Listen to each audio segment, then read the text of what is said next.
안녕하십니까, 한국남자입니다. 오늘은 RXL이라는 모델입니다.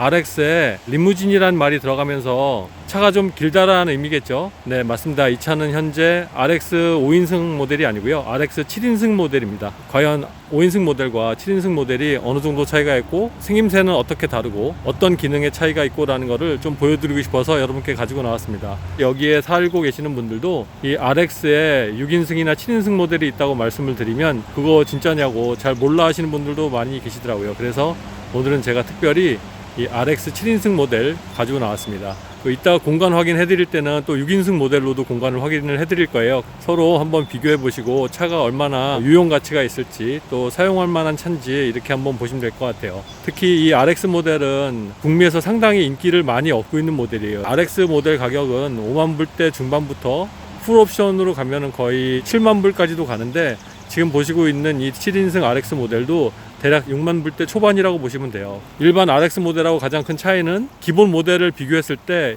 RXL 모델은 일반 RX 모델의 이곳 기준으로 럭셔리 패키지가 들어간 곳과 똑같은 모델이 기본 패키지라고 보시면 돼요. 그래서 360도 카메라라든가 내비게이션 이런 것들이 다 기본으로 적용되어 있습니다. 그러면 이 차가 과연 어떻게 생겼는지 한번 보도록 하겠습니다.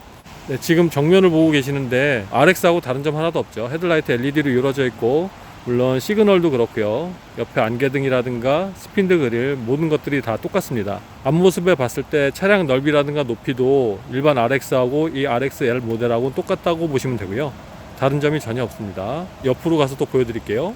일단 모양 자체 쉐입은 똑같죠. RX하고요. 뒷부분이 11cm가 길어졌다고 보시면 돼요. 휠 베이스는 RX하고 똑같습니다. 윗부분부터 뒤까지의 공간을 확보함으로써 맨 뒷자리 3열이 생기게 됐고, 또 이 3열을 접었을 때는 더 큰 트렁크 공간이 생기게 된 것이죠. 이따 공간적인 부분을 직접 보시겠지만 7인승이라고 해도 성인 7명이 타기엔 그렇게 쉽지 않은 부분이 있어요. 그 7인승의 장점은 어디서 부각이 되냐면 4인이나 5인 가족이 이 차를 이용했을 때 그 트렁크에 짐을 실을 수 있는 공간이 상당히 많이 늘어나게 되고, 기존 RX보다요. 차를 타고 다니다 보면 또 의도치 않게 아이의 친구들이라든가 주변 사람들이라든가 태울 수 있는 경우가 생기잖아요. 그럴 때도 충분히 이 차는 약간의 불편함을 감수하더라도 사람들을 더 태울 수 있는 그런 기능을 할 수 있는 차라고 보시면 돼요. 렉서스에서도 굳이 기존의 RX 5인승이 안 팔렸다거나 인기가 없다거나 이런 것도 아님에도 불구하고 6인승, 7인승을 만들어냈다는 것은 공간적인 필요성이 더 대두됐다고 보시면 될 것 같습니다. 네, 지금 바퀴를 보고 계시는데요. 타이어 사이즈는 235/55의 20인치예요. 휠이 20인치인데 휠하우스가 커 보이긴 해도 얘가 원형이 아니라 약간은 사각진 부분이 없지 않아 있어서 이 바퀴보다도 더 큰 인치가 들어가도 크게 공간이 많이 있어 보이진 않아요. 인치업하는 의미는 없을 것 같고요. 특히 이 차의 타이어의 폭을 보면 235잖아요. 근데 235라는 거 자체가 이 차의 사이즈에 비해서는 넓은 사이즈가 안 된다고 보시면 돼요. 림폭을 했을 때 6.5J, 보통 7J 정도의 휠을 꼈을 때 이 타이어가 적용이 될 수 있는데, 그렇다고 보면 이 차는 연비를 위해서 이 타이어가 적용이 됐다라고 보시면 될 것 같습니다. 확실히 렉서스는 소음뿐만 아니라 연비에 관련돼서도 큰 장점이 있는 차라고 보입니다. 또 평소와 다르게 주유구를 보여드리고 있는데요. 이 이유는 프리미엄 미드 사이즈 SUV인데도 불구하고 휘발유는 일반 휘발유를 넣어도 무방하다는 걸 보여드리기 위해서 휠캡을 열었습니다. 프리미엄 휘발유를 넣지 않아도 이 차는 아무런 문제가 없습니다. 지금은 뒷모습을 보고 계시고, 마크를 보면은 RX350L이라고 써 있잖아요. 예, 저 L 부분이 이 RXL 모델이라고 보시면 돼요. 일반 350의 L도 있고요, RX450HL도 있습니다. 그러니까 하이브리드 L도 있어요. 그 가장 큰 차이가 전기 시스템이 들어가서 연비를 더 좋게 하는 부분도 있지만 트랜스미션이 많이 다릅니다. 일반 가솔린 모델은 8단 오토미션이 들어가 있고요, 하이브리드 모델은 CVT 트랜스미션이 들어가 있습니다. 이게 가장 큰 차이고요. 연비 비교 테스트를 했을 때는 시내를 다닐수록 연비 차이가 많이 나요. 하지만 50km, 60km, 80km 이 정도 이상의 길을 자주 다닐 때는 연비가 리터당 2km 정도도 차이가 안 난다고 보시면 될 것 같아요. 이거는 실제 테스트 했을 때 기준을 말씀드리는 겁니다. RXL 모델과 RX 모델에 또 차이점이 하나 있어요. RX 모델은 이 썬루프가 옵션에 따라 다르지만 파노라마 썬루프가 적용이 되어 있는데, 이 RXL 모델은 루프 라인이 여기서부터 이렇게 꺾여 내려가는 부분이 있어요, 밑으로. 그래서 파노라마 썬루프를 적용하지 못하고 일반 싱글 썬루프만 적용이 된다는 점이 또 하나의 차이점으로 보입니다. RX 모델의 아이덴티티죠. 보면은 이 쿼터 글라스가 점점 물결 모양으로 해서 에어로다이나믹 형상을 이렇게 보이는 것처럼 나와 있잖아요. 근데 이게 RX 모델과 RXL 모델의 가장 큰 차이가 한 요 정도가, 이 뒤가 RXL 모델이 더 길어요. 언뜻 보면은 크게 차이가 안 나 보이거든요. 하지만 눈썰미가 좋으신 분들은 멀리서 보셔도 이게 RXL인지 RX인지 딱 분간을 하시더라고요. 저는 사실 그런 능력까지는 안 되고요. 분명히 이 길이 차이는 있다라고 보시면 됩니다. 또 RX 모델과 RXL 모델의 이 트렁크 라인 부분 또 다른 점 없습니다. 네, 똑같다고 보시면 되고요. 지금은 RXL 모델의 트렁크 공간을 보여드릴게요. 일단 3열 시트를 이용하지 않을 때, 완전히 접었을 때 트렁크 공간을 보여드리도록 하겠습니다. 깊이가 얼마나 되는지 보여드릴게요. 네, 보시면 지금 현재 39인치까지 이용 가능한 공간으로 나옵니다. 타이트하게는 거의 40인치까지도 사용 가능할 것으로 보여요. 거의 1m가 가까이 되는 길이고요. 그러면 폭을 한번 보도록 할게요. 지금 보면 턱이 지어진 부분이 있어요. 그렇기 때문에 그 턱을 이용 못한다고 가정하고 요 라인서부터 이렇게 폭을 계산했을 때는 폭도 똑같이 39인치에 40인치 정도가 나옵니다. 이 트렁크의 공간은 대략 1m, 1m라고 보시면 돼요. 거의 눈에 보기에도 딱 정사각형의 모양이 나오죠. 그리고 그 나머지 공간은 여기에 들어가 있는 부분, 저쪽에 턱져 있는 부분, 이 부분은 약간의 죽은 공간이라고 보시면 되고요. 1m, 1m의 짐을 충분히 실을 수가 있는데, 이 끝 라인까지 만약에 다 이용했을 경우에 높이가 어느 정도 될지도 한번 재보도록 하겠습니다. 자, 보시면 대략 15인치 정도가 나오죠. 높이가 낮은 짐을 실었을 때 제가 가정을 하고 재본 것인데요. 15인치 정도면 38cm 정도 되는 거예요. 높이가 40cm 정도 되고요. 1m, 1m 폭과 길이를 가진 짐을 충분히 실을 수 있을 거라고 생각이 들어요. 자, 지금은 짐이 가장 높았을 때 어느 정도 높이까지 실을 수 있을지 입구의 가장 높은 부분을 재보고 있는데 26인치 정도 돼요. 그렇기 때문에 26인치는 대략 센티미터로 환산했을 때 66cm 정도 되신다고 보면 됩니다. 1m, 1m, 66, 그리고 가장 낮은 이 공간이 38cm 이렇게 된다고 보시면 됩니다. 이 차도 3열 시트에 앉은 사람이 공조 컨트롤이라든가 이런 것들을 이용할 수 있는 컨트롤 장치가 들어가 있고요. 송풍구가 설치가 되어 있습니다. 여기 하나 있고, 좀 전에 보셨던 컨트롤 장치 옆에도 송풍구가 있고요. 네, 두 군데 송풍구가 있다고 보시면 되고, 시트를 한번 올려보도록 하겠습니다. 시트 올릴 때는 여기 자동으로 올릴 수 있고 내릴 수 있는 스위치가 있어요. 올려보도록 할게요. 시트를 전동식으로 올라오는데, 올라오다가 다시 앞으로 좀 가죠. 이 밑에 시트가 더 들어가 있던 부분을 앞으로 빼놓고 등받이를 세우는 형식이에요. 시트를 내려볼게요. 자, 등받이 어느 정도 접혀지다가 이 부분이 올라와서 시트가 뒤로 이렇게 오게 되죠. 그 이유는 지금 저 시트에 의자가 이렇게 되지 않는 경우는 올라오다가 이렇게 걸리게 돼 있어요. 그래서 그 부분을 피하면서 이 좁은 공간에서 시트를 올렸다 내렸다 하기 위한 그 동작이라고 보시면 돼요. 이거는 상당히 아이디어 좋게 만들어 놓은 사항이라고 보입니다. 그리고 트렁크 공간에 터너 커버가 여기 있고요. 3열 시트를 사용하지 않을 때는 이 커버를 꺼내서 이용하면 되고요. 일반 공구함도 이쪽에 위치하고 있습니다. 여러모로 공간 활용도를 좋게 만들어 부분 같아요. 그리고 시트의 공간 부분은 오늘은 비가 오니까 잠시 후에 실내에 들어가서 실내 전시되어 있는 차를 통해서 보여드리도록 할게요. 네, 지금은 6인승 모델을 보고 계시고, 자, 실내를 보시면 7인승 모델과는 다르게 컵홀더 위치한 부분도 시트 옆에 붙어 있고요. 이게 캡틴 시트라고 하죠. 그래서 독립 시트로 구성이 되어 있고, 2열은 그렇기 때문에 아까 7인승에 있었던 열선 튀는 스위치는 1열의 콘솔 박스 뒷부분에 위치되어 있습니다. 3열로 진입하기 위해선 이 부분에 스위치를 올려서 이렇게 밀면 3열로 진입하는 공간이 나오게 되고요. 다시 이렇게 하면 원래 위치로 들어가게 되어 있습니다. 그리고 과연 이 공간적인 위치는 어느 정도 활용도가 있을까 한번 보여드리도록 하겠습니다. 역시 이곳에도 그 한국인 세일즈 하신 분이 계시는데, 데릭 전씨라고요. 그분께서 시트 공간을 보여드리기 위해서 맨 앞자리에 탑승해 계시고요. 이대로 시트를 놓은 다음에 2열 시트에 앉아보도록 하겠습니다. 1열 시트를 그대로 해서 2열 시트를 옮겨 앉은 부분이고요. 참고적으로 이 데릭 전 씨의 키는 180이 약간 넘는 키예요. 그걸 감안하고 봐주시면 될 것 같아요. 제가 무릎 공간이라든가 헤드룸 공간을 보여드릴게요. 무릎 공간은 크게 여유롭진 않지만 그래도 탑승하는 데는 크게 무리가 없을 정도로 공간이 있다고 보시면 되고, 이 부분은 시트의 슬라이딩을 통해서 공간 확보를 더 하실 수가 있어요. 잠시 보여드릴게요. 네, 시트를 좀 뒤로 밀어서 좀 더 편안한 자세를 확보를 했습니다. 이 상황에서 헤드룸 공간도 한번 보여드리도록 할게요. 지금은 헤드룸 공간을 보고 계시는데 전혀 헤드룸 공간에 문제가 없죠. 이게 루프 자체가 3열까지도 계속 진행되는 부분이 있기 때문에 2열에 앉아 있을 때는 전혀 문제가 없다고 보시면 될 것 같아요. 그럼 이 상황에서 3열 공간을 어느 정도 확보를 할 수 있을지 보도록 하겠습니다. 네, 지금은 그 상황에서 3열 시트를 들어가게 됐는데 아무래도 성인이 앉을 수 있는 사이즈는 되지 않겠죠. 그래서 2열 시트를 좀 더 당겨서 어느 정도 공간 확보를 하고 있을지 한번 보도록 하겠습니다. 2열 시트를 가장 뒤쪽에 고정할 수 있는 장치까지 고정해 놓은 상황이고요. 이 이상 더 앞으로 당길 수는 없는 상황이라고 보시면 되고, 이 상황에서 180이 넘는 어른이 앉았을 때 사이즈를 보시면 되는데 되게 타이트하죠. 맨 뒷자리 같은 경우는 이 의자를 고정하지 않은 상황에서는 어른이 탈 수 있겠지만 아이들이라든가 아니면 키가 160 정도 되시는 분들까지는 탑승이 가능하고 그 이상이 되신 분들은 아무래도 조금은 불편할 거라고 생각이 들어요. 그리고 이 차는 아까 보셨던 7인승하고 좀 더 다르게 중간에 사람이 지나다닐 수 있는 통로가 확보가 되어 있죠. 그리고 뒷자리에 캡틴 시트를 봐도 소파 스타일이라고 보시면 돼요. 안락하고 편안한 시트 스타일이고, 어떤 몸을 지탱해주고 잡아주는 어떤 날개 부분이라든가 허벅지를 잡아주는 그런 기능은 없다고 보시면 됩니다. 하지만 아까도 말씀드렸듯이 굳이 그렇게 잡아주지 않더라도 그 잡아주는 기능이 필요하지 않은 차라고 보시면 돼요.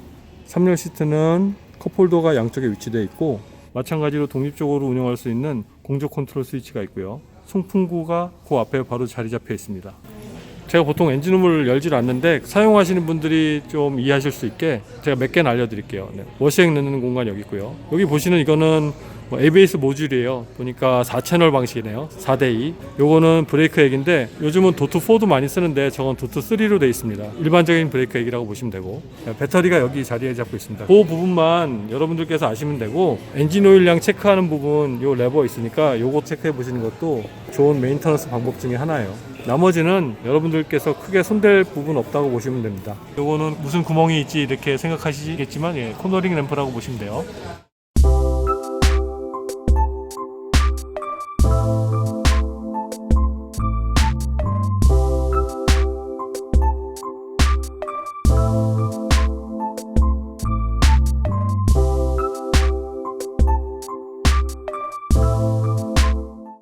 지금 RXL의 실내를 보고 계시는데요.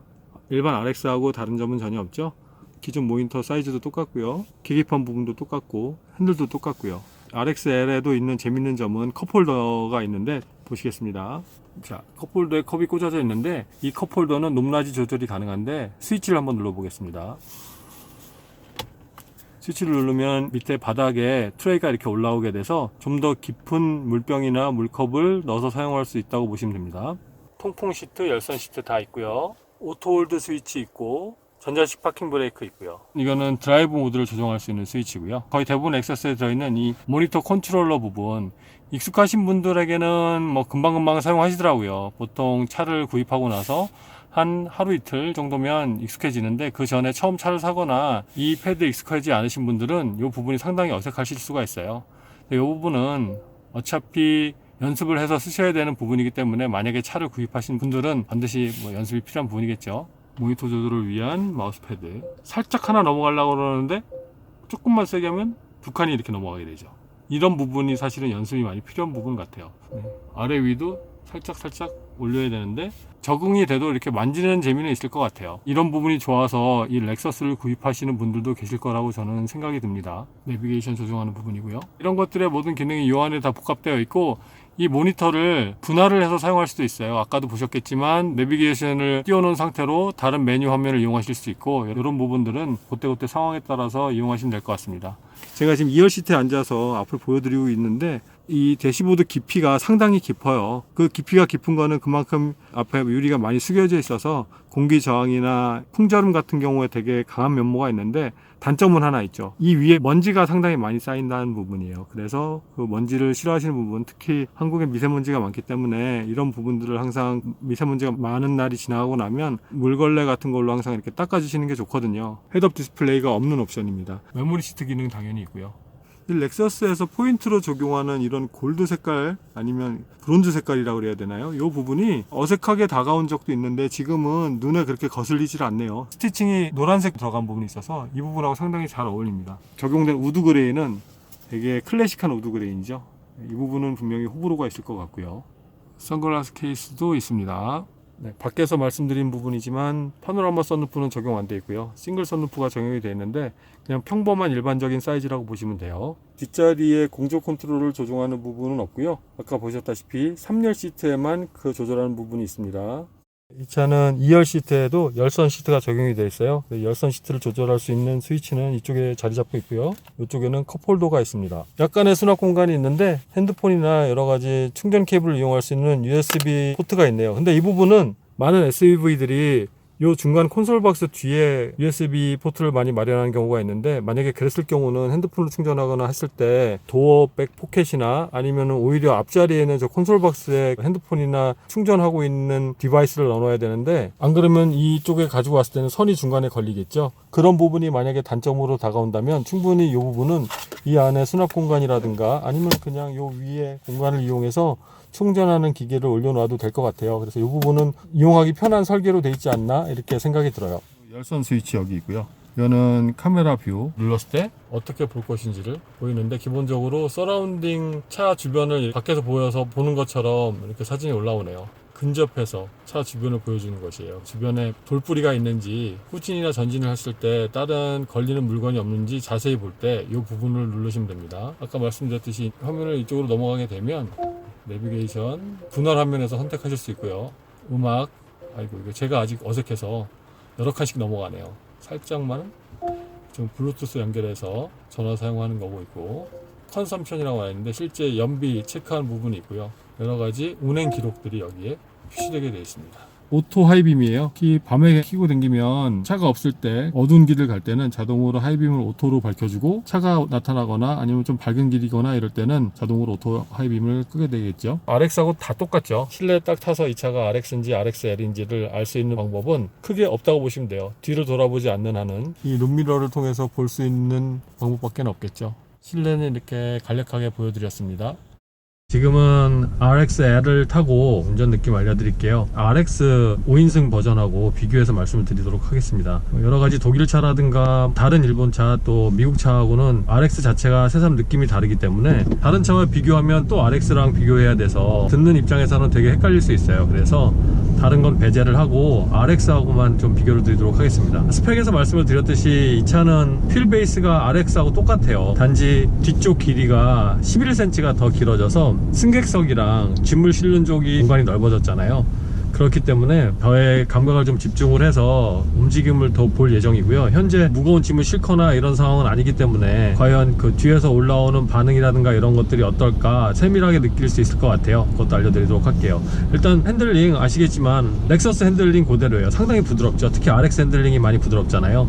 네, 이것도 똑같습니다. 이 핸들의 텔레스코핑도 일반적으로 많이 되는 차에 비해서 뭐 더 텔레스코핑이 많이 된다는 느낌은 없지만, 핸들이 몸에 오는 각도 자체가 되게 편안하게 와요. 일본 차의 장점이라고 볼 수도 있지만 5에서 한 7cm 정도? 이 정도 될 것 같은데요. 그 부분에도 충분히 핸들을 편한 거리에 두고 운전할 수 있다고 보시면 되고, 이 조절하는 느낌 자체는 예전에 한국의 그랜저 XG 처음 나왔을 때 이 형태의 스위치가 이렇게 달려 있었어요. 그때 향수를 렉서스 RXL에서 또 느끼게 되네요. 핸들은 적당히 서 있다. 그러니까 이거는 좀 눕혀 있는 핸들은 아니에요. 일반 세단의 핸들 각도하고 좀 비슷한 느낌으로 다가옵니다. 되게 편하네요. 시야가 높아서 그렇지 세단을 움직이는 듯한 그런 핸들의 감을 갖고 있습니다. 지금은 밖에 비가 오고 있지만 현재 하체 소음을 한번 느껴보면 70km 정도가 지나가니까 하체에 이렇게 묻어나는 소음이 좀 더 올라와요. 노면에 젖어 있다는 것을 감안을 하면 일반 평균보다 더 하체 소음이 일찍 올라오겠죠. 젖은 노면을 달리다 보면 아무래도 물 움켜쥐는 소리라든가 귀에 거슬리는 소리가 날 수는 있어요. 그걸 감안하더라도 상당히 조용하다라는 느낌이 들고, 그 소리 말고는 엔진 소음이라든가 심지어 그냥 요 정도의 비가 내리는 거는 유리에 빗방울 떨어지는 소리도 그렇게 크게 들리진 않아요. 특히 천장에서 빗방울 떨어지는 소리는 거의 안 들린다고 보시면 되고요. 510km 정도 좀 넘게 탄 차예요. 근데 새 차죠. 새 차 냄새가 고스란히 남아 있습니다. 새 차 냄새도, 차 좋아하시는 분들은 알겠지만 나라별로 그 새 차 냄새가 또 달라요. 확연히 일본 차 냄새가 많이 나고요. 또 한국차 새 차 냄새도 약간 일본 차 냄새 쪽하고 비슷하죠. 그리고 독일차 새 차 냄새, 독일차 새 차 냄새에서도 벤츠, BMW, 포르쉐 이렇게 좀 이렇게 나눠져 있어요. 미국차 세차 냄새, 영국차 세차 냄새도 좀 더 다른 게 있습니다. 세차 냄새를 되게 좋아하시는 분들은 그 냄새에 대해 되게 민감하실 것 같아요. 왜냐면 저도 예전에는 세차 냄새를 되게 좋아해서 몸에 안 좋은 거임에도 불구하고, 예전엔 이게 뭐 몸에 이렇게 안 좋다 뭐 이렇게 얘기하는 것도 사실 많이 없었고요. 그냥 마냥 세차 냄새가 좋았는데 요즘은 이런 세차 냄새를 또 싫어하는 분들도 많이 계시더라고요. 재밌는 사실은 이 북미에서 판매되는 RX 모델은 전부 북미에서 생산을 해요. 공장은 캐나다에 있는데 거기서 생산하지만 RXL 버전은 100% 다 일본에서 생산한 차를 가져온다고 합니다. 여기서도 어느 곳에서 생산을 했냐에 대해서 좀 민감하게 생각하시는 분들이 계세요. 독일차 같은 경우도 이 북미 생산이냐 아니면 독일 생산이냐 뭐 이런 거를 좀 따지시는 분도 계세요. 이 차도 일본에서 생산되는 차이기 때문에 좋아하시는 분들이 많다고 합니다. 이 차의 홀스파워는 300마력이 약간 안 되는 290마력 정도를 가지고 있는데, 정지해서 가속하거나 이렇게 하이웨이를 달리다가 중간에 또 가속을 해본다거나 이럴 때도 그런 굼뛰는 느낌이 전혀 없어요. 일반 RX하고 똑같아요. 물론 표시되는 마력수가 290, 295, 5마력 정도 차이 나게 표시는 되지만 악셀을 밟아보면 거의 아무런 차이도 느낄 수가 없고요. 3000, 4000 RPM 이상이 올라갔을 때 나오는 엔진 소음도 똑같은 소음이 들리고 똑같은 음량, 음색도 갖고 있어서 그냥 귀로만 들었을 때는 RX인지 RXL인지 전혀 알 수는 없어요. 네, 지금은 파킹을 한 상태로 마우스를 통해서 모니터를 이용해 보고 있는데요. 진짜 민감하네요. 이 부분은 그래도 조금 저 사용해 봤다고 한 칸씩 잘 움직이고 있습니다. 민감하더라도 하루 이틀 정도면 충분히 적응하시고 사용할 수 있을 것 같아요. 차를 만지길 좋아하시는 분들은 오히려 더 재미있을 것 같다는 느낌이 들어요. 옆으로 움직일 때도 마찬가지고 마우스를 움직이고 나서 반응하는 속도는 빠른 편이에요. 실제 마우스가 움직이는 것처럼 움직여 보고 있는데 반응이 컴퓨터 마우스 사용하는 거하고 다른 점 없이 움직이고 있네요. 일반 RX와 RXL 두 차 모두 같은 운동 성향을 갖고 있어요. 그러니까 핸들을 좀 급하게 치면 아무래도 차가 무게중심 이동이 많이 일어나는 면이 없지 않아 있는데, 일반 길을 주행을 한다거나 회전을 한다거나 끼어들기를 한다거나 이럴 때는 이 차가 무게중심 이동이 거의 일어나지 않고 아주 편안하게 이동을 해줍니다. 이 RX의 승차감은 상당히 좋잖아요. RXL한테도 같은 느낌으로 왔어요. 승차감과 운동 능력이 RX하고 RXL하고 똑같다고 보시면 됩니다. 물론 짧은 턴을 한다거나 이런 부분에 있어서는 무게중심 이동, 약간의 쏠림 증상은 없지 않아 있어요. 이거를 없다고 제가 말씀드릴 수는 없고요. 그게 부담스럽거나 핸들이 무거워서 차를 심하게 터닝을 못 한다거나 이런 답답한 면이 있는 건 전혀 아니고 되게 자연스러운 부분이라고 보시면 될 것 같습니다. 어댑티브 크루즈 컨트롤을 사용하고 있는 중입니다. 그래서 앞차와의 거리를 어느 정도 벌린 상태로 80km에 고정을 해놓고 운행을 하고 있어요. 차가 어떻게 반응을 하는지 볼게요. 이 차는 레인 디파처 워닝은 있는데 레인을 키핑해주는 장치는 없습니다. 그렇기 때문에 핸들은 항상 손에서 놓으면 안 되고, 단지 앞차와의 거리라든가 기본적인 속도라든가 이런 것들을 맞춰서 달려주고 있는 것입니다.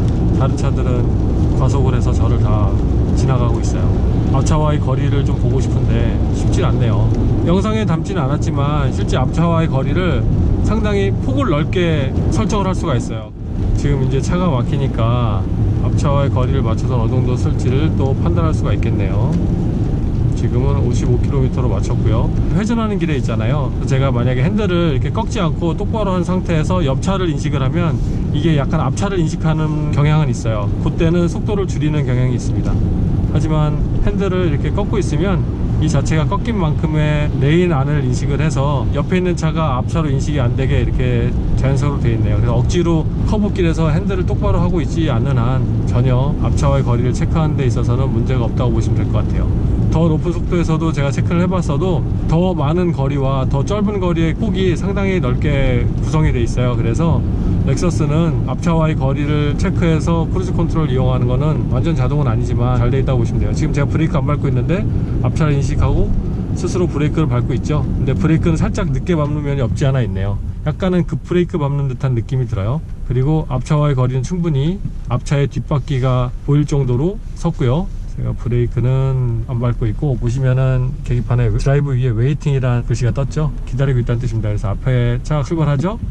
그러면 악셀을 밟으라는 표시가 나와요. 악셀은 터치만 해주면 됩니다. 그 다음에는 또 차가 알아서 움직이게 되고, 약간의 그 이질감은 언제냐면, 앞차는 서 있고 제가 고속으로 주행하고 오면서 앞차를 발견해서 이 차가 설 때는 브레이크를 최대한 늦게 밟는 편이에요. 그래서 그 부분은 아주 약간 심장이 쫄깃한 느낌 살짝 있습니다. 이렇게 신호가 바뀌어서 앞차가 없을 때도 차는 그냥 가요. 그래서 이때는 브레이크를 밟아줘야 되죠. 렉서스 RX는 전 세계적으로도 그렇지만 상당히 판매가 많이 된 차고, 이 차를 좋아하시는 분들 많이 계시잖아요. 좀 더 사람도 많이 태우고 다니고 짐도 많이 실 수 있는 기능을 생각해서 만든 이 RXL은 사용할 만한 가치가 있다고 보여요. 아이들이 있는 가족이라든가 아이들과 또 부모님까지 모셔야 되는 상황이 있었을 때는 RX를 좋아하시는 분들에게는 이 RXL이 최선의 선택이라고 보여집니다. 제 지인도 지난 겨울에 이 차가 나오자마자 바꾼 사람이 있는데, 그분도 원래 일반 RX를 갖고 계시다가 부모님이 한국에서 이쪽 캐나다로 오시는 바람에 그 아이들과 부모님을 모셔야 될 수밖에 없는 상황이 돼서 RXL 7인승으로 차를 바꿨어요. 그래서 아주 잘 타고 다닌다고 합니다. 자, 그럼 여기서 RXL로 바꿨을 때 가격 차이가 대략 같은 옵션 기준으로 봤을 때 한 4-5천 불 차이가 나요. 과연 RXL로 바꾸면 그 정도 가격만 내면 바꾸고 난 다음에 단점이 전혀 없냐? 그건 아니죠. 무거워졌다는 부분은 빼놓지 않고 단점으로 작용할 수가 있어요. 이 차를 이용하는 분한테 얘기를 들었을 때 리터당 주행할 수 있는 킬로미터가 대략 1km에서 2km 정도 차이가 난다고 합니다. 더 넓은 공간과 많은 사람을 태울 수 있는 그 장점에 대한 보상 부분이라고 생각이 들어요. 만약에 그 부분이 없고 다 똑같고 차값도 거의 차이 안 나고 그런데 공간이 더 좋다 그러면 일반 RX를 살 사람은 없겠죠. 연비가 좀 더 든다 라고 보시면 돼요. 그게 어떻게 보면 유일한 단점일 수 있어요. 또 하나 있네요. 지붕의 개방감을 좋아하시는 분들은 파노라마 선루프가 적용이 안 되는 부분이 RXL의 또 단점으로도 다가갈 수 있겠습니다. 유난히 차가 많이 막히네요. 자, 이 RXL의 또 시트 앉는 느낌을 말씀드리면, 기본 렉서스 시트에 앉는 느낌하고 똑같다고 보시면 돼요. 고급 소파에 앉는 느낌인데, 그 소파가 뭐 푹신하지만은 않아요. 살짝 약간 단단한 느낌도 있고 몸이 많이 푹 꺼지는 느낌, 이런 건 없습니다. 허벅지로 이렇게 나가는 부분은 그렇게 긴 편은 아니에요. 다음에 RXL은 보완해서 나오면 어떨까 이런 생각도 해봅니다. 운전석에 앉는 이 시트의 느낌은 뒷자리에 앉았을 때도 비슷한 느낌이 들어요. 뒷자리뿐만 아니라 이 패신저 사이드도 그렇고 모든 좌석이 렉서스가 갖고 있는 특유한 이 착자감을 다 갖고 있다고 보시면 돼요. 물론 3열 시트는 아닙니다. 제가 3열 시트는 아까 보여드렸듯이 필요해서 사용할 때 필요한 공간이라고 봤을 때 3열 시트 의자만 스타일이 다르고 나머지는 다 앉는 느낌은 똑같다고 보시면 돼요. 편안합니다. 북미 쪽은 때에 따라서는 장거리를 갈 경우가 있잖아요. 그 장거리라는 게 뭐 대략 500km, 1000km가 아니라 뭐 몇천 킬로, 심지어는 한번 가게 되면 엔진 오일을 갈아야 되는 경우도 있어요. 그런 부분에 있어서도 차가 모자른 부분이 있으면 안 된다고 생각이 들어요. 예전 초창기의 렉서스는 상당히 소프트해서 오히려 장거리 갈 때 크게 환영받지 못한 부분이 없지 않아 있었거든요. 근데 요즘에 출시된 렉서스는 그런 부분들은 다 배제되고, 단거리에 운행을 하든 장거리를 가든 아니면 집안에서 아빠가 운전을 하든 엄마가 운전을 하든 모든 사람이 편하고 유용하게 이용할 수 있게 제작돼서 나오고 있습니다. 자, 오늘은 렉서스 중에 이 북미에서 가장 인기 있는 모델이 RX 모델이라고 해도 과언이 아니거든요. 근데 그 중에서도 한국에는 출시가 아직 되지 않은 RXL 모델을 보여드렸어요. 사람도 더 태울 수 있고 짐도 더 실을 수가 있는 부분이 있어요. 그만큼 유용 가치가 있다고 보시면 되는데, 이 차가 한국에서 출시가 됐을 때도 RX를 만약에 고르신다고 하면 일반 RX를 고르실지 RXL을 고르실지 그 부분도 상당히 궁금해요. 오늘도 제 영상을 봐주셔서 대단히 감사드립니다. 다음에 또 좋은 영상으로 찾아뵙겠습니다. 고맙습니다.